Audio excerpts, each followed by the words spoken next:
Inviting on stage আরো একবারের জন্য নায়ক নায়িকাকে এক ফ্রেমে যা দেখে আপনারা পড়ে যাবেন প্রেমে, মঞ্চে আরো একবারের জন্য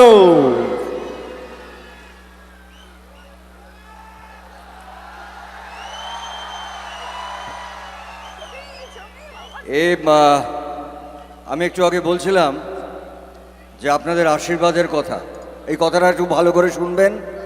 এখানে যারা আমাকে পছন্দ করেন, যারা আমাকে 30-35 বছর ধরে ফলো করে এসছেন,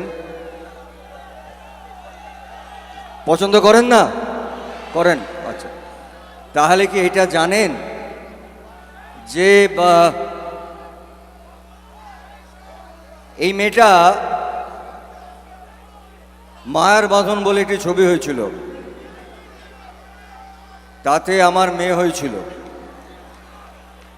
আর আপনাদের আশীর্বাদে গত 2 বছর আগে কৌশিক গাঙ্গুলির একটি ছবি কাবেরীর অন্তর্ধানে আমার নায়িকা হয়েছিলেন।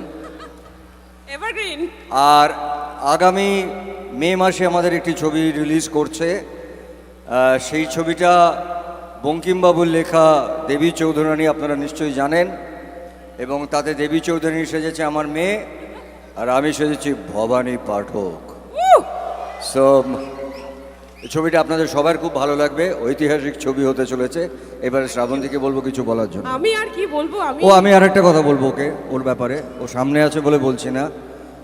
আমি বিশ্বাস করি যে আমাদের মানে এদের যে প্রজন্ম, তাতে একজন অন্যতম নায়িকা শুধু নন, একজন ভালো অসামান্য অভিনেত্রী উনি। এর থেকে বড় পাওনা আমার কাছে আর কিছু নেই। মানে কি বলবো, আমার সারা জীবনের ফেভারিট অলওয়েজ বুম্বাদা। ছোটবেলা থেকেই মানে আমার ক্যামেরার সামনে প্রথম আসা, আমি অলরেডি আপনাদেরকে বলে দিয়েছি। তার আশীর্বাদ আমার সাথে আছে, আর কিছু বলা নেই। থ্যাংক ইউ বুম্বাদা, লাভ ইউ। আর আমাকে এতটা আশীর্বাদ করার জন্য আমি আর কি বলবো, আমি ভাষাহীন। Thank you so much. Thank you so much, take care. Hello. তো যাই হোক, আমরা এই মুহূর্তে একটা ছোট্ট ফটো সেশন চলছে। আমি সব ক্লিয়ার করে দেবো, এদিকে কোনো টেনশন নেই। অনুষ্ঠানটা শুরু হোক, কোনো দিকে অসুবিধা হবে না কারণ।